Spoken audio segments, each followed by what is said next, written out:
کیا آپ یقین کریں گے؟ ایک مسلمان قیدی نے بادشاہ کی ساری دولت اور سلطنت ٹھکرا دی تھی۔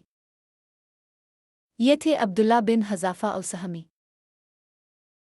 ایک جنگ کے دوران حضرت عبداللہ رومیوں کے قیدی بن گئے۔ رومی بادشاہ نے ان سے کہا، اگر تم اسلام چھوڑ دو تو میں تمہیں مال دولت اور بڑا عہدہ دوں گا۔ لیکن حضرت عبداللہ نے انکار کر دیا۔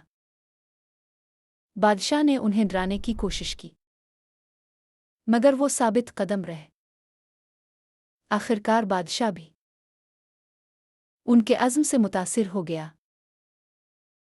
حضرت عبداللہ نے دنیا کی ہر چیز کو اپنے ایمان پر قربان ہونے سے بچایا۔ دوستو، اگر دولت اور اصولوں میں سے ایک چننا پڑے تو آپ کیا منتخب کریں گے؟ کمنٹ میں ضرور بتائیں۔